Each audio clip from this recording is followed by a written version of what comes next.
ನೀವೇನು ಬೇಜಾರು ಮಾಡ್ಕೋಬೇಡಿ. ನಮ್ಮ ಹುಡುಗರನ್ನ ಕಳಿಸಿ ಅವನ ಮೇಲೆ ಇನ್ನೊಮ್ಮೆ ಅಟ್ಯಾಕ್ ಮಾಡಿಸ್ತೀನಿ. Don't worry. ಆದರೆ ಫೋಟೋ ಸರಿಯಾಗಿ ನನಗೆ ತಲುಪೋ ಥರ ವ್ಯವಸ್ಥೆ ಮಾಡಿ. ಡೀಲ್ ಸರಿಯಾಗಿ ಆಗೋ ಥರ ನಾನು ನೋಡ್ಕೋತೀನಿ. ಅಷ್ಟು ಮಾಡಿ ಸರ್, ಪುಣ್ಯ ಬರುತ್ತೆ. ಯಾವಾಗ ನನ್ನ ಮಗನ ಹೆಣ ಬೀದಿಲಿ ಬಿದ್ದಿರತ್ತೋ ಅಂತ ನಾನು ಕಾಯ್ತಾ ಇದ್ದೀನಿ. ನೀವು ಫಸ್ಟ್ ಟೈಮ್ ಮೀಟ್ ಮಾಡಿದಾಗ ನಿಮಗೆ ಒಬ್ಬಳೆ ಮಗಳು ಅಂತ ಹೇಳಿದ್ರಿ. ಈಗ ಮಗ ಎಲ್ಲಿಂದ ಬಂದ?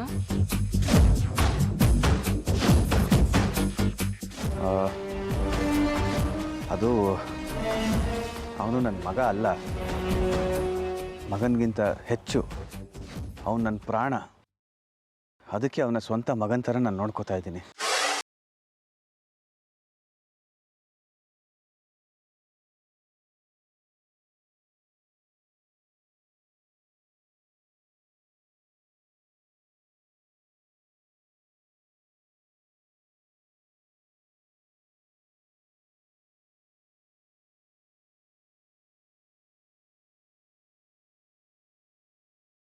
ಹೇಗೆ ಬದುಕುಳಿತಾನೋ ನಾನು ನೋಡ್ತೀನಿ.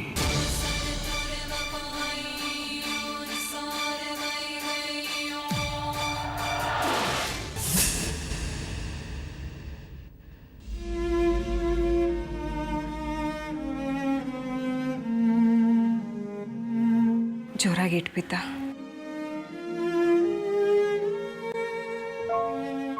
ಕೋಪದಲ್ಲಿ ಆರ್ಯನಿಗೆ ಹೊಡೆಯಕ್ಕೆ ಹೋದೆ. ನೀನು ನಟ ಬಂದ್ಬಿಟ್ಟೆ. ಇದರಲ್ಲೇ ಗೊತ್ತಾಗುತ್ತೆ ಆರ್ಯನಿಗೆ ನಿನ್ನ ಮೇಲೆ ಎಷ್ಟೊಂದು ಪ್ರೀತಿ ಇದೆ ಅಂತ. ಅವನು ನಿಜವಾಗ್ಲೂ ಪುಣ್ಯ ಮಾಡಿದ್ದಾನೆ ನಿನ್ನನ್ನು ಹೆಂಡತಿಯಾಗಿ ಪಡೆಯೋದಕ್ಕೆ.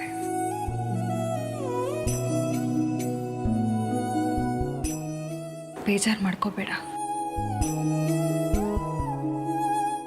ಸಾರಿ, ನನ್ನನ್ನು ಕ್ಷಮಿಸ್ಬಿಡು. ಆಂಟಿ, ನೀವು ಸಾರಿ ಎಲ್ಲ ಕೇಳಬೇಡಿ. ನೀವು ನನಗೆ ಈ ಮನೇಲಿರೋದಕ್ಕೆ ಜಾಗ ಕೊಟ್ಟಿದ್ದೀರಾ. ಅದು ಅಲ್ಲದೆ ಈ ಮನೆ ಸೊಸೆ ಮಾಡ್ಕೋತಿದ್ದೀರಾ. ನೀವು ಹೊಡೆದಿದ್ದಕ್ಕೆ ನಿಜವಾಗ್ಲೂ ನಂಗೆ ನೋವಾಗಲಿಲ್ಲ. ಆದರೆ ನೀವೆಲ್ಲ ಈ ರೀತಿ ಜಗಳ ಮಾಡಿಕೊಂಡು ಈ ಮನೆ ನೆಮ್ಮದಿ ಎಲ್ಲ ಹಾಳು ಮಾಡ್ಕೋತಿರೋ ಅಂತ ನಂಗೆ ಭಯ ಆಗ್ತಿದೆ. ನಾನು ಈ ಮನೆ ಸೊಸೆ ಆಗಲಿಲ್ಲ ಅಂದರೂ ಪರವಾಗಿಲ್ಲ, ಆದರೆ ನೀವೆಲ್ಲ ಚೆನ್ನಾಗಿರಬೇಕು. ಎಂಥ ಒಳ್ಳೆ ಮನಸ್ಸು ನಿಂದು. ಕೋಪದಲ್ಲಿ ನೀನು ಯಾರು ಅಂತ ಕೇಳಿಬಿಟ್ಟೆ. ನೀನು ಯಾರು ಅಂತ ನಾನು ಕೇಳಿದ ಪ್ರಶ್ನೆಗೆ ನಾನೇ ಉತ್ತರ ಕೊಡ್ತೀನಿ. ನೀನು ನನ್ನ ಸೊಸೆ ಅನ್ನೋದಕ್ಕಿಂತ ನನ್ನ ಮಗಳು ಆರ್ಯನ ಹೆಂಡತಿ ಆಗೋಳು.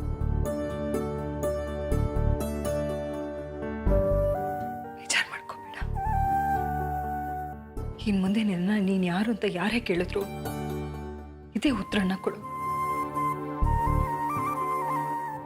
ಬೇಜಾರು ಮಾಡ್ಕೋಬೇಡ ಸ್ವಾತಿ.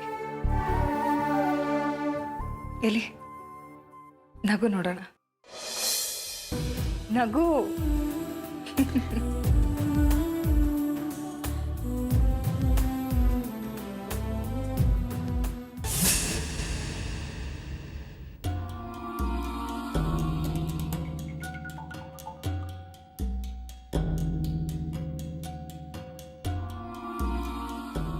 ಏನ್ ಡ್ಯಾಡ್, ಏನೋ ಬರಿತಾ ಇದ್ದೀರಾ? ಏನು ಸಮಾಚಾರ? ಏನಿಲ್ಲ ಮಗಳೇ, ಇತ್ತೀಚೆಗೆ ನಾವು ಮಾಡೋ ಪ್ಲ್ಯಾನ್ ಎಲ್ಲ ಯಾರಿಗೋ ಗೊತ್ತಾಗಿ ಫ್ಲಾಪ್ ಆಗ್ತಾ ಇವೆ. ಅದಕ್ಕೆ ನಾವು ಏನು ಮಾಡಬೇಕು ಅದನ್ನು ಬರವಣಿಗೆಯಲ್ಲಿ ಬರೆದಿಡ್ತಾ ಇದ್ದೀನಿ. ಅಲ್ಲ ಡ್ಯಾಡ್, ನೀವು ಬಾಯಲ್ಲಿ ಹೇಳಿದ್ರೇ ಜನಕ್ಕೆ ಅರ್ಥ ಆಗಲ್ಲ. ಅಂಥದ್ರಲ್ಲಿ ಬರೆದು ಕೊಟ್ಟರೆ ಅದನ್ನು ಅವರು ಓದಿ ತಾಳ್ಮೆಯಿಂದ ನೀವು ಮಾಡಿದ ಪ್ಲ್ಯಾನ ಕೆಲಸ ಮಾಡ್ತಾರ? ಚಾನ್ಸೇ ಇಲ್ಲ ಡ್ಯಾಡ್. ಅಷ್ಟಕ್ಕೂ ನಾವು ಮಾಡಿದ ಪ್ಲ್ಯಾನ್ ಎಲ್ಲ ಸಕ್ಸಸ್ ಆಗಬೇಕು ಅಂತ ಏನೂ ಇಲ್ವಲ್ಲ. ಯಾವುದೋ ಒಂದು ಪ್ಲ್ಯಾನ್ ಫ್ಲಾಪ್ ಆಗುತ್ತೆ ಅಂತ ಈ ವಿಷಯ ಎಲ್ಲರಿಗೂ ಗೊತ್ತಾಗುತ್ತೆ ಅಂತ ನಾವು ತಿಳ್ಕೊಳ್ಳೋದು ಸರಿ ಇಲ್ಲ ಅಂತ ನನಗನ್ಸುತ್ತೆ. ಹಾಗಲ್ಲ ಮಗಳೇ, ಈಗ ನೋಡು, ಆರ್ತಿನ ಕೊಲೆ ಮಾಡೋದಕ್ಕೆ ಹೊರಟ್ವಿ. ಆ ವಿಷಯ ಯಾರಿಗೋ ಗೊತ್ತಾಯಿತು, ಅವಳನ್ನ ಬಚಾವ್ ಮಾಡಿದ್ರು, ನಮ್ಮ ಪ್ಲ್ಯಾನ್ ಎಲ್ಲ ಹಾಳಾಗಿ ಹೋಯಿತು. ಅದು ಬಿಡು, ಮೊನ್ನೆ ಶಶಾಂಕ್ಗೆ ಒಂದು ಒಳ್ಳೆ ಐಡಿಯಾ ಕೊಟ್ಟಿದ್ದೆ. ಅದು ಯಾರಿಗೋ ಲೀಕ್ ಆಗಿ ಅವ್ರ ಅಳಿಯಾನೇ ಅದನ್ನು ಹಾಳು ಮಾಡಿಬಿಟ್ನಂತೆ. ಇದು ಭಾಳ ಯೋಚನೆ ಮಾಡ್ತಾ ಇದ್ದೀನಿ, ಎಲ್ಲೋ ಎಡವಟ್ಟಾಗ್ತಾ ಇದೆ ಅಂತ. ನಾವು ಮಾಡಿರೋ ಪ್ಲ್ಯಾನ್ ಎಲ್ಲ ಫ್ಲಾಪ್ ಆಗ್ತಾ ಇವೆ. ಅದಕ್ಕೆ ಬರೆದಿಟ್ಬಿಡೋಣ ಅಂತ. ಅಂದರೆ ನಮ್ಮ ಜೊತೆ ಇರೋರೇ ಯಾರೋ ನಮ್ಮ ವಿಷಯಗಳನ್ನ ಲೀಕ್ ಮಾಡ್ತಿದ್ದಾರೆ ಅಂತ ಅನ್ನಿಸ್ತಾ ಇದೆ. ಅದೇ ಯಾರಿರಬಹುದು ಅಂತ. ಯಾಕಂದರೆ ನನಗನ್ನಿಸಿದ ಮಟ್ಟಿಗೆ ನಮ್ಮ ಜೊತೆಗೆ ಯಾರೂ ಇಲ್ಲ. ನನಗೆ ಯಾಕೋ ಅರ್ಪಿತಾ ಮೇಲೆ ಅನುಮಾನ ಇದೆ ಡ್ಯಾಡ್. ಆ ಹೆಂಗಸನ್ನ ನಂಬೋದಕ್ಕಾಗಲ್ಲ. ನನಗನ್ಸುತ್ತೆ ನಮ್ಮ ಪ್ಲ್ಯಾನ್ ಎಲ್ಲ ಅವಳೇ ಹೊರಗಿನೊಳಗೆ ಹೇಳ್ತಾ ಇದ್ದಾಳೆ ಅಂತ. ನೀನು ತಪ್ಪು ತಿಳ್ಕೊಂಡಿದ್ಯಾ ನಿರೋಷ. ಅರ್ಪಿತಾ ಯಾವಾಗಲೂ ನನ್ನ ವಿಷಯದಲ್ಲಿ ಬೇರೆ ಯಾರಿಗೂ ಹಾಗೆ ಯಾವ ವಿಷಯಗಳನ್ನು ಹೇಳೋದಕ್ಕೆ ಸಾಧ್ಯನೇ ಇಲ್ಲ. ನನಗೆ ಹಾಗೆ ಅನ್ನಿಸ್ತಿಲ್ಲ ಡ್ಯಾಡ್. ಈ ಅರ್ಪಿತಾ ಒಂದು ರೀತಿ ಸಮಯ ಸಾಧಕಿನೇ. ಅದಕ್ಕೆ ತಾನು ಸನ್ಯಾಸಿ ಅಲ್ಲದೆ ಇದ್ರೂ ಸನ್ಯಾಸಿ ಥರ ವೇಷ ಹಾಕೊಂಡು ಆ ಸಾಕ್ಷಿ ಮನೆ ಸೇರ್ಕೊಂಡಿದ್ದು. ನಿರೋಷ, ನಿನಗೆ ಅರ್ಪಿತಾ ಬಗ್ಗೆ ಸರಿಯಾಗಿ ಗೊತ್ತಿಲ್ಲ. ನೀನು ಯಾವಾಗಲೂ ಅವಳನ್ನ ಅನುಮಾನದ ದೃಷ್ಟಿಯಿಂದನೇ ನೋಡ್ತಾ ಇದೀಯ. ಆದರೆ ಅವಳು ಏನು ಅಂತ ನನಗೆ ಚೆನ್ನಾಗಿ ಗೊತ್ತು.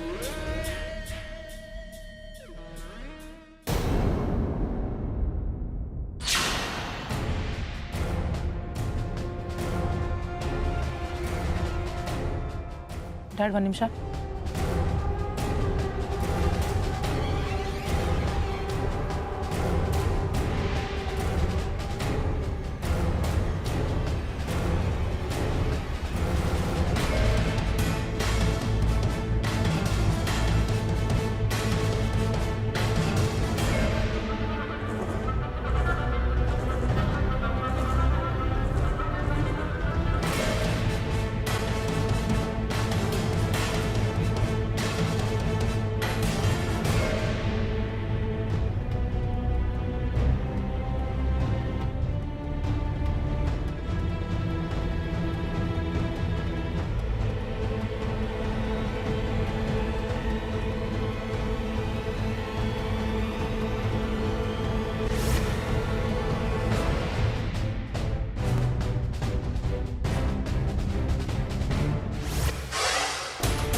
ಏನಾಯ್ತು ಇದಕ್ಕೆ? ಏನು ಕೇಳಿಸ್ತು?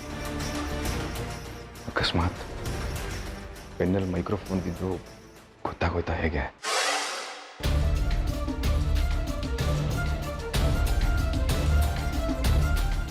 ನಿರೋಷ, ಪೆನ್ನನ್ನು ಯಾಕೆ ನೀರಿಗೆ ಹಾಕಿದೆ?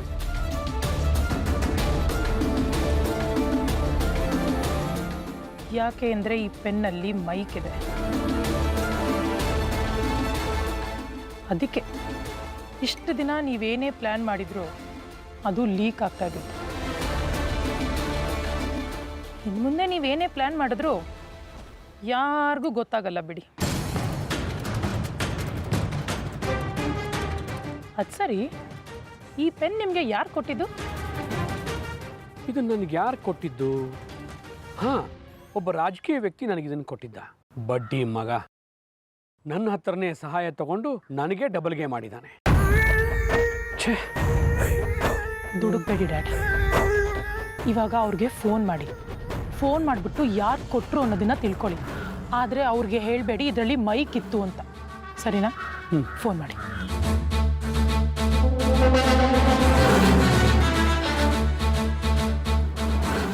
ಹಲೋ, ನಿಮ್ಮ ನಮಸ್ಕಾರ ಇರಲಿ. ನಾನೊಂದು ಮುಖ್ಯವಾದ ಪ್ರಶ್ನೆ ಕೇಳ್ತೀನಿ, ನೀವು ಅಷ್ಟೇ ಸರಿಯಾಗಿ ಉತ್ತರ ಕೊಡಬೇಕು. ಮೊನ್ನೆ ಸೈನ್ ಮಾಡೋದಕ್ಕೆ ನೀವೊಂದು ಪೆನ್ ಕೊಟ್ಟಿದ್ರಲ್ಲ, ಅದನ್ನು ನೀವೇ ಪರ್ಚೇಸ್ ಮಾಡಿದ್ದ ಅಥವಾ ನಿಮಗೆ ಬೇರೆ ಯಾರಾದರೂ ಕೊಟ್ಟಿದ್ದ? ಏನಿಲ್ಲ, ನಿಮಗೆ ವಾಪಸ್ ಕೊಡಬೇಕು ಅಂತ ತುಂಬ ಜೋಪಾನವಾಗಿ ತೆಗೆದಿಟ್ಟಿದ್ದೆ. ಆದರೆ ಅದನ್ನೆಲ್ಲೋ ಮಿಸ್ಪ್ಲೇಸ್ ಮಾಡ್ಕೊಂಡ್ಬಿಟ್ಟಿದ್ದೀನಿ. ಪೆನ್ಗಳ ಮೇಲೆ ನಮಗೆ ಒಂಥರ ಸೆಂಟಿಮೆಂಟ್ಸ್ ಇರುತ್ತಲ್ವಾ, ಅದಕ್ಕೆ ಕೇಳಿದೆ. ಆಯಿತು, ಬಾಯ್. ನೋಡಿದೆ ನಿರೋಷ, ಬಡ್ಡಿ ಮಗ ಬೀದಿಲಿದ್ದವನ್ನ ನಾವು ತಂದು ಲೀಡರ್ ಮಾಡಿದ್ವಲ್ಲ, ನಮ್ಮ ಮೇಲೆ ಡಬಲ್ ಗೇಮ್ ಮಾಡ್ತಾ ಇದ್ದಾನೆ. ಆ ಪೆನ್ ಕೊಟ್ಟಿದ್ದು ಆದಿತ್ಯ ಅಂತ. ನೋಡಿದ್ರ ಡ್ಯಾಡ್, ನನ್ನ ಊಹೆ ಹೇಗೆ ನಿಜ ಆಯಿತು ಅಂತ. ನನಗೆ ಗೊತ್ತಿತ್ತು ಆದಿ ಈ ರೀತಿ ಏನೋ ನಾಟಕ ಮಾಡ್ತಾನೆ ಅಂತ. ಹಾಗೆ ಆಯಿತು. ಅಂದರೆ ಆದಿಗೆ ನಿಮ್ಮ ಬಗ್ಗೆ ಎಲ್ಲ ಇನ್ಫಾರ್ಮೇಷನ್ನು ಇದೆ. ಅದಕ್ಕೆ ಅವನು ಆ ರಾಜಕೀಯ ವ್ಯಕ್ತಿಗೆ ಪೆನ್ ಕೊಟ್ಟು ನಾವು ಅವನ ಜೊತೆಗೆ ಸೇರ್ಕೊಂಡು ಮಾಡ್ತಿದ್ದ ನಾಟಕನೆಲ್ಲ ಉಲ್ಟಾ ಮಾಡ್ದವನು ಅವನು. ಬಿಡಬಾರ್ದು ಡ್ಯಾಡ್, ಇನ್ನು ಮೇಲೆ ನಾವು ಸುಮ್ಮನೆ ಇರಬಾರ್ದು. ಆದಿತ್ಯನಿಗೆ ತಕ್ಕ ಪಾಠ ಕಲಿಸ್ಲೇಬೇಕು. ನೋಡ್ತೀರಿ ಡ್ಯಾಡ್, ನೋಡ್ತಾ ಇರಿ ನಾನು ಆದಿತ್ಯನ ಲೈಫಲ್ಲಿ ಹೇಗೆ ಆಟ ಆಡ್ತೀನಿ ಅಂತ. ಅದೇನು ಮಾಡ್ತೀವೋ ಮಾಡು, ನನ್ನ ಸಪೋರ್ಟ್ ನಿನಗಿದ್ದೇ ಇರುತ್ತೆ. ಡೋಂಟ್ ವರಿ ಡ್ಯಾಡ್, ನಾನು ಆದಿತ್ಯನಿಗೆ ಸರಿಯಾಗಿ ಪಾಠ ಕಲಿಸ್ತೀನಿ. ಆದರೆ ಒಂದು ಮಾತು, ನೀವು ಈ ವಿಷಯನ ಅರ್ಪಿತಂಗೆ ಹೇಳಕ್ಕೆ ಹೋಗಬೇಡಿ. ಆಯಿತು ಮಗಳೇ.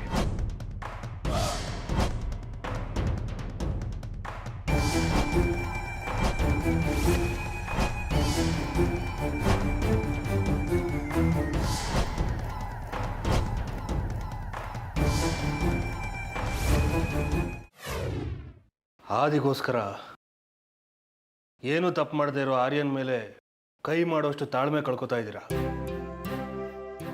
ನಾನು ತಾಳ್ಮೆ ಕಳ್ಕೊಳ್ಳೋದಕ್ಕೆ ಕಾರಣ ಆರ್ಯ ಮಾತಾಡಿದ ರೀತಿ, ಅದು ನಿಮಗೆ ಸರಿ ಅನ್ನಿಸ್ತಾ ಇದೆಯಾ? ಅದು ಸರಿಯಾಗೇ ಇತ್ತು.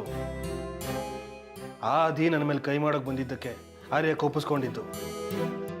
ನಿಮಗೆ ಆರ್ಯ ಕೋಪ ಮಾಡಿಕೊಂಡ್ರೆ ತಪ್ಪಾಗುತ್ತೆ, ಆದಿ ಕೋಪ ಮಾಡಿಕೊಂಡ್ರೆ ತಪ್ಪಾಗಲ್ಲ ಅಲ್ವಾ? ಯಾಕೆ ಹೀಗೆಲ್ಲ ಮಾತಾಡ್ತಾ ಇದ್ದೀರಾ ನೀವು?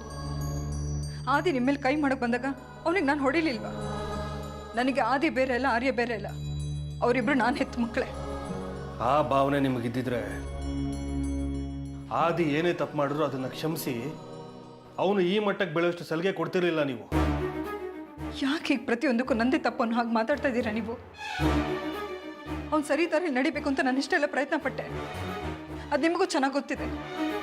ಅದೆಲ್ಲ ಗೊತ್ತಿದ್ದು ಈ ರೀತಿ ಮಾತಾಡ್ತಾ ಇದ್ದೀರಲ್ಲ, ನಿಮಗೆ ಸರಿ ಅನ್ನಿಸ್ತಾ ಇದೆಯಾ? ಆದಿ ಇಷ್ಟೆಲ್ಲ ರಾದಂತ ಮಾಡ್ತಿದ್ದಾನಲ್ಲ, ಅದು ಸರಿನಾ? ಅವ್ನು ನಡ್ಕೊಂಡಿದ್ದ ರೀತಿ ಸರಿ ಇಲ್ಲ ಅನ್ನೋದು ನನಗೂ ಗೊತ್ತಿದೆ. ಆದರೆ ಅವನ್ನ ಕೊಲೆ ಮಾಡ್ಸೋಕ್ಕೆ ಪ್ರಯತ್ನ ಪಟ್ಟಿದ್ದು ನೀವೇ ಅಂಥೇಳಿ ಕೂಗಾಡ್ದ, ಅಷ್ಟೇ ಆಗಿದ್ದು. ಆದರೆ ನೀವು ಆರ್ಯ ಸೇರಿಕೊಂಡು ಆಮೇಲೆ ಸುಮ್ಮನೆ ಅಪಾದನೆ ಮಾಡಿದ್ರಲ್ಲ, ಅದು ಸರಿನಾ? ಆದಿತ್ಯ ಈ ರೀತಿ ಎಲ್ಲ ನಡ್ಕೊಂಡಿರೋದಕ್ಕೆ ನನ್ನ ಮನಸ್ಸಿಗೆ ತುಂಬ ನೋವಾಗಿದೆ. ಇದನ್ನೆಲ್ಲ ನಾನು ಯಾರ ಹತ್ರ ಹೇಳ್ಕೊಳ್ಳಿ? ಆದರೆ ನೀವು ಅರ್ಥ ಮಾಡ್ಕೊಳ್ಳೋದು ಬಿಟ್ಬಿಟ್ಟು ನನ್ನ ಮೇಲೆ ಬೆರಳು ಮಾಡಿ ತೋರಿಸ್ತಾ ಇದ್ದೀರಲ್ಲ.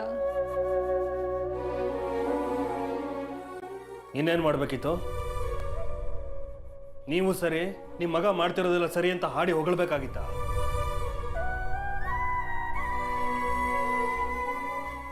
ನಿಮ್ಮನ್ನ ಬೈದು ಏನು ಪ್ರಯೋಜನ? ಆ ಆದಿ ಇಷ್ಟೆಲ್ಲ ಹಾರಾಡ್ತಿದ್ದಾನಲ್ಲ, ಅದಕ್ಕೆ ಕಾರಣ ಅವನ ಅಪ್ಪ ಅಂತ ಅನ್ಸ್ಕೊಂಡಿರೋ ಆ ಶಶಾಂಕೆ. ಅವನೇ ಹಿಂದೆ ನಿಂತ್ಕೊಂಡು ಇಷ್ಟೆಲ್ಲ ವಾಂತರ ಮಾಡಿಸ್ತಿದ್ದಾನೆ. ಅದಕ್ಕೆ ಇವನು ಕುಣಿದಾಡ್ತಾ ಇದ್ದಾನೆ. ಅದೆಷ್ಟು ದಿವಸ ಕುಣಿತಾನೋ ನಾನು ನೋಡ್ತೀನಿ. ಕೆಂಬೂತ ಕಂಡಾಗಲೇ ನವಿಲು ಕುಣಿಯೋದು, ಅದು ಮರೆಯಾದ್ರೆ ಕುಣಿಯೋದಿರಲಿ, ನಡೆದಾಡೋದಕ್ಕೂ ಮನಸ್ಸು ಬರಲ್ಲ. ಸೂರ್ಯ ಅವರೇ, ಆ ದಿನ ಶಶಾಂಕಿಗೆ ಹೋಲಿಸ್ಬೇಡಿ. ನನ್ನ ಮಗ ಅವನಷ್ಟು ಕೆಟ್ಟವನಲ್ಲ. ಅವನು ಮಾತು ಕೇಳ್ಕೊಂಡು ನಿಮ್ಮ ಮೇಲೆ ಕೈ ಮಾಡೋನು ಅಲ್ಲ ಸೂರ್ಯ ಅವರೇ. ಅವನು ಸುಮ್ಮನೆ ಯಾಕೆ ಅವನ ಮೇಲೆ ಅನ್ವಯಿಸ್ತಾ ಇದ್ದೀರಾ ನೀವು? ತಪ್ಪಿಸ್ಕೊಂಡೋಗೋ ಪ್ರಯತ್ನ ಮಾಡಬೇಡಿ, ಅದಕ್ಕೆ ನಾನು ಅವಕಾಶ ಕೊಡಲ್ಲ. ಆದಿ ಇವತ್ತು ನನ್ನ ಜೊತೆ ನಡ್ಕೊಂಡ ರೀತಿ ನನ್ನ ಮನಸ್ಸನ್ನ ಕಲಕಿದೆ. ಅದಕ್ಕೆ ಈಗ ಏನು ಮಾಡಬೇಕು ಅಂತಿದ್ದೀರಾ? ರೌಡಿಗಳನ್ನ ಬಿಟ್ಟು ಆದಿ ಹೊಡಿಸ್ಬೇಕು ಅಂತ ಇದ್ದೀರಾ, ಅಥವಾ ಆರ್ಯಂಗೆ ಹೇಳಿ ಅರೆಸ್ಟ್ ಮಾಡಿಸ್ಬೇಕು ಅಂತಿದ್ದೀರಾ? ಅದು ಯಾವುದನ್ನು ನಾನು ಮಾಡಲ್ಲ. ಅದು ನನ್ನ ಮನಸ್ಸಿಗೆ ವಿರುದ್ಧವಾಗಿರೋದು. ಹಾಗಂತ ಈ ವಿಷಯನ ಇಲ್ಲಿಗೆ ಬಿಟ್ಬಿಡಲ್ಲ. ಹೋಗಿ ಆ ಶಶಾಂಕನ ಮೀಟ್ ಮಾಡ್ತೀನಿ. ನಿನ್ನ ಮಗನನ್ನ ಹದ್ದು ಬಸ್ನಲ್ಲಿ ಇಟ್ಕೊಂತ ಎಚ್ಚರಿಕೆ ಕೊಟ್ಟು ಬರ್ತೀನಿ. ಏನು ಮಾಡಕ್ಕೆ ಹೊರಟಿದ್ದೀರಾ ನೀವು? ನೋಡಿ, ಆದಿತ್ಯಂಗೆ ನಾನು ಹೇಳ್ತೀನಿ, ನಿಮ್ಮ ವಿಷಯಕ್ಕಾಗಲಿ ನಿಮ್ಮ ವಿರುದ್ಧ ಮಾತಾಡೋದಕ್ಕಾಗಲಿ ನಾನು ಅವಕಾಶ ಮಾಡಿಕೊಡಲ್ಲ. ಅವ್ರನ್ನ ನಾನು ಕಂಟ್ರೋಲ್ ಇಟ್ಕೋತೀನಿ. ಆದರೆ ದಯವಿಟ್ಟು ಆ ಚಂಡಾಳನ್ನ ಮೀಟ್ ಮಾಡೋಕ್ಕೆ ಹೋಗಬೇಡಿ. ನೀವು ಕೆಸರು ಮೇಲೆ ಕಲ್ಲು ಹಾಕಿ ಮೈ ಮೇಲೆಲ್ಲ ಸಿಡ್ಸ್ಕೋತೀರಾ. ಅವ್ನು ನಿಮಗೆ ಗೌರವ ಕೊಡ್ತಿದ್ರೆ ನನ್ನ ಮನಸ್ಸಿಗೆ ತುಂಬ ನೋವಾಗುತ್ತೆ ಸೂರ್ಯ ಅವರೇ.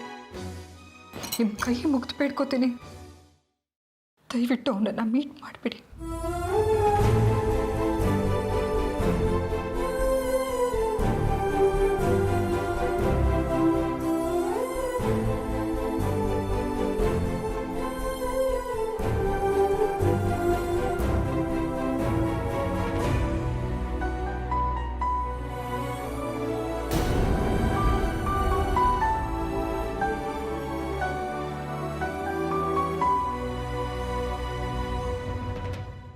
ಬರೀ ಬಡಾಯಿ ಕೊಚ್ಕೊಳ್ಳೋದೇ ಆಯ್ತು. ಹಾಗೆ ಮಾಡ್ತೀನಿ ಹೀಗೆ ಮಾಡ್ತೀನಿ ಅಂತ.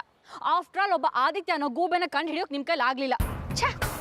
ಎಸ್ ನೀನು ಹೇಳ್ತಿರೋದು ಸತ್ಯ. ಆ ಆದಿತ್ಯ ಹಾಳಾದವನು ಎಲ್ಲೇ ತಲೆ ತಪ್ಪಿಸ್ಕೊಂಡಿದ್ದಾನೋ ಗೊತ್ತಿಲ್ಲ.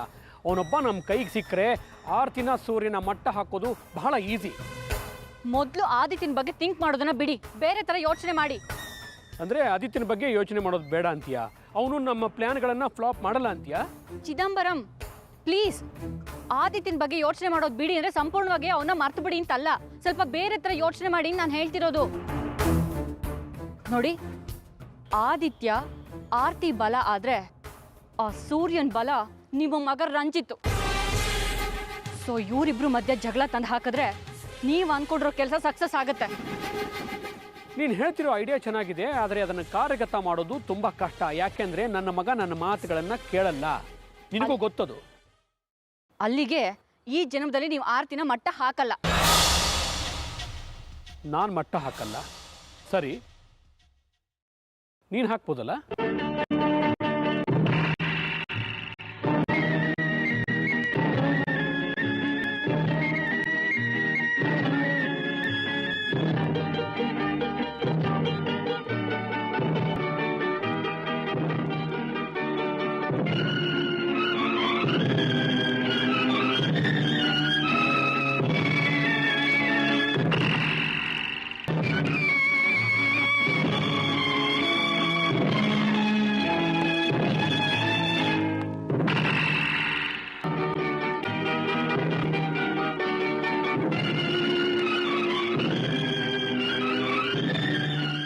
ಹೆಣ್ಣು ಮನಸ್ಸು ಮಾಡಿದರೆ ಏನು ಬೇಕಾದ್ದು ಮಾಡ್ಬೋದು. ಹೊನ್ನು ಹಾಕ್ಬೋದು, ಬಾಯಿಗೆ ಮಣ್ಣು ಹಾಕ್ಬೋದು. ಆ ಥರದ್ದೇನಾದರೂ ಐಡಿಯಾ ಇದ್ದರೆ ಹೇಳು ಅರ್ಪಿತಾ. ಬೆಂಗಳೂರು ತುಂಬ ಬೋರ್ ಆಗಿದೆ. ಯಾವುದಾದ್ರೂ ಬಿಸ್ನೆಸ್ ಟ್ರಿಪ್ ಹಾಕ್ಕೊಂಡು ಕಾಶ್ಮೀರಕ್ಕೆ ಹೋಗೋಣವಾ? ಅಲ್ಲಿ ಪ್ರೈವೇಸಿನೂ ಇರುತ್ತೆ, ಎಂಜಾಯ್ ಮಾಡ್ಬೋದು.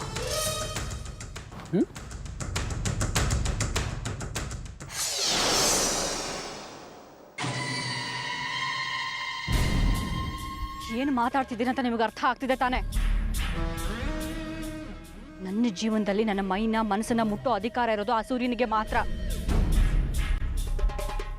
ಒಂದು ವೇಳೆ ನನ್ನ ಜೀವನದಲ್ಲಿ ಸೂರ್ಯ ನನಗೆ ಸಿಗದೆ ಹೋದ್ರೆ ಹೀಗೆ ಸತ್ತು ಹೋಗ್ತೇನೆ ಹೊರತು ಬೇರೆಯವ್ರ ಜೊತೆ ನನ್ನ ಜೀವನನ ಹಂಚ್ಕೊಳ್ಳೋಕೆ ನಾನು ಇಷ್ಟಪಡಲ್ಲ.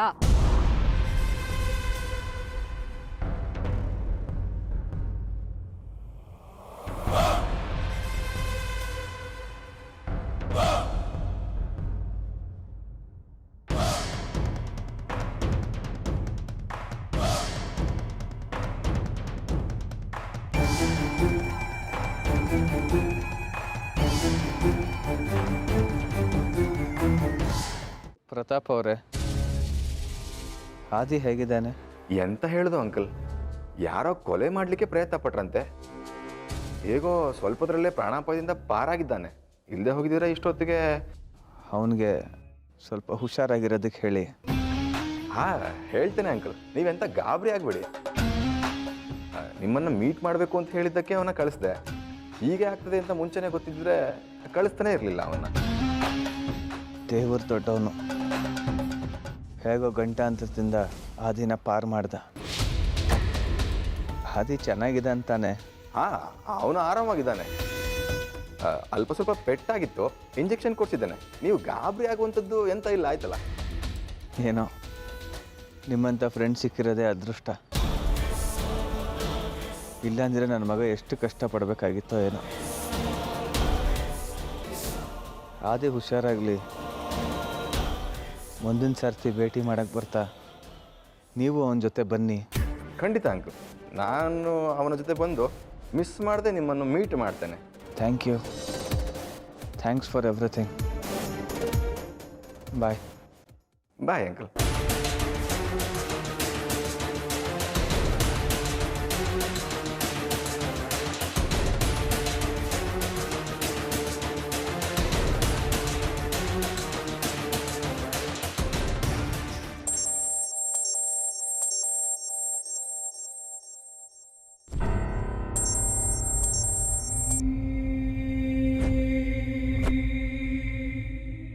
ಹೇಳಿ. ಸರ್, ಚಿದಂಬರ ಅವರು ನಮಗೆಲ್ಲ ಹೇಳಿದ್ದಾರೆ, ನಮಗೆಲ್ಲ ವಿಷಯ ಅರ್ಥ ಆಗಿದೆ. ನೀವೇನು ಗಾಬರಿ ಆಗಕ್ಕೆ ಹೋಗಬೇಡಿ. ನೆಕ್ಸ್ಟ್ ಅಟೆಂಪ್ಟಲ್ಲಿ ಅವನ್ನ ಖಂಡಿತ ಎತ್ಬಿಡ್ತೀವಿ. ಈ ಸರ್ತಿ ಮಿಸ್ ಆಗಲ್ಲ ತಾನೆ? ಇಲ್ಲ ಸರ್, ಖಂಡಿತ ಮಿಸ್ ಆಗಲ್ಲ. ಅವ್ನು ನಿಮ್ಮ ಮನೆಯಿಂದ ಓಡಬೇಕಾದ್ರೆ ನಮಗೊಂದು ಫೋನ್ ಹಾಕಿ, ನಾವು ನಿಮ್ಮ ಮನೆ ಹತ್ರನೇ ವೇಟ್ ಮಾಡ್ತಿರ್ತೀವಿ. ಮುಂದಿಂದೇನೋ ಅದು ನಾವು ನೋಡ್ಕೊತೀವಿ. ಯಾವುದೇ ಕಾರಣಕ್ಕೂ ಈ ಸರ್ತಿ ನಿಮ್ಮ ಬೇಟೆ ಮಿಸ್ ಆಗಬಾರ್ದು. ಇಲ್ಲ ಸರ್, ಖಂಡಿತ ಮಿಸ್ ಆಗಲ್ಲ.